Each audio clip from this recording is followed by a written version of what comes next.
तो जैसा कि हमने अभी तक देखा कि कैसे भीम हवा से भी तेज रफ्तार में आर्यन की तरफ बढ़ने लगता है। अब आगे। अरे यार, बहुत बुरा हुआ, इतने हैंडसम लड़के को हम दोबारा नहीं देख पाएंगे, एक लड़की आर्यन की तरफ देखते हुए कहती है। हाँ यार, दूसरी लड़की आर्यन को तरस भरी नजरों से देखती हुई बोलती है।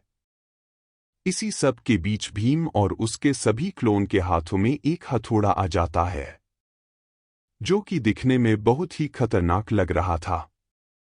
फिर सभी लोगों के देखते ही देखते भीम और उसके सारे क्लोन एक साथ चारों तरफ से आर्यन पर हमला कर देते हैं। वही आर्यन भी अपनी तरफ एक साथ इतने हमलों को आता देख दंग था, पर फिर वो अपने आप को एक कवच से ढक लेता है। वो कवच बिल्कुल किसी कछुए के खोल जैसा लग रहा था।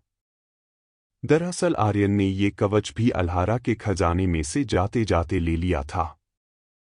तभी एक साथ 100 से भी ज्यादा हथौड़े आकर उस कवच से टकरा जाते हैं, जिसकी वजह से आसपास की शक्तियां भी बिखर कर फूटने लग गई थी। उन हथौड़े के कवच के साथ टकराने की वजह से भीम काफी पीछे फीका जाता है और उसके साथ साथ उसके सारे क्लोन भी तबाह हो जाते हैं। जैसे ही वो अपने आप को संभाल कर सामने दिखता है तो आर्यन उसे बिल्कुल सही सलामत खड़ा दिखता है। ये देखकर भीम का गुस्सा आपे से बाहर हो जाता है और वो बचे हुए धुएं का इस्तेमाल करते हुए सबकी नजरों से छुपकर अपने मुंह में एक लाल रंग की गोली रख देता है। उस गोली को खाने के बाद भीम का शरीर बहुत बड़ा होने लगता है और उसकी ताकत भी पहले से कई गुना ज्यादा बढ़ जाती है। धीरे धीरे उसका शरीर एक बहुत बड़े से लाल गोरिल्ला में बदल जाता है और यही नहीं बल्कि उसका लेवल भी हाई किंग के टॉप टियर से सीधा अलंकार लेवल पर आ जाता है। दरअसल हाई किंग लेवल के बाद वाले को अलंकार लेवल कहते हैं। कहने के लिए तो दोनों में बस एक लेवल का अंतर है, पर अलंकार लेवल हाई लेवल के मुकाबले कई गुना ज्यादा ताकतवर होता है। तभी भीम अपने बड़े से हाथ से आर्यन पर हमला कर देता है, जिसे अपनी ओर आता देख आर्यन इस बार फिर से अपना वही कवच सामने कर देता है। पर इस बार जैसे ही भीम का मुक्का उस कवच से टकराता है तो उस कवच से चरमराने की आवाज आने लगती है और देखते ही देखते उस कवच के ऊपर बहुत से क्रैक आने लगते हैं और कुछ पल के अंदर ही वो कवच चकनाचूर हो जाता है। वही भीम का मुक्का इतने में ही नहीं रुकता, बल्कि वो कवच को तोड़ने के बाद भी उतनी ही रफ्तार से आगे बढ़ने लगता है और वो मुक्का सीधा जाकर आर्यन के सीने से टकरा जाता है, जिसकी वजह से वो काफी दूर जाकर गिरता है। और आर्यन को यूं गिरते देख स्टेडियम में बैठी राजकुमारी समेत बहुत सी लड़कियां उसे सिंपैथी के साथ देखने लगती है। वही आर्यन को अपने एक ही मुक्के से इतनी दूर गिरता देख भीम जोर जोर से हंसने लगता है और भीम की इस हंसी को देखकर तिहारा शहर का वाइस चांसलर अभय, जो कि वही स्टेडियम में एक वीआईपी कुर्सी पर बैठा था, वो अपने बगल में बैठे स्वराजपुर के वाइस चांसलर नीरज की ओर देखते हुए कहता है, लगता है इस बार भी तुम पिछली बार की तरह हार कर ही वापस जाओगे। उसकी इस बात को सुनकर नीरज को बहुत गुस्सा आता है और वो अपने दांत पिसते हुए बोलता है, वो तो वक्त बताएगा। मैदान में आर्यन अपने आप को संभालकर वापस खड़ा हो जाता है। तभी आर्यन भीम को गुस्से में देखते हुए कहता है, कंबाइन।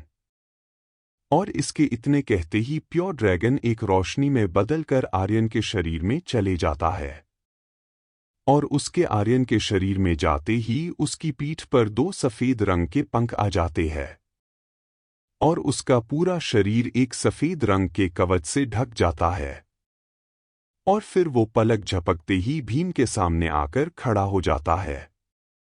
और इस तरह अचानक ही आर्यन को अपने पास देख भीम भी दंग रह जाता है और इस तरह आर्यन को दोबारा खड़ा होता देख राजकुमारी समेत सभी लड़कियां आर्यन का नाम पुकारने लग जाती है, जिसकी वजह से पूरे स्टेडियम में आर्यन के नाम की गूंज फैल जाती है।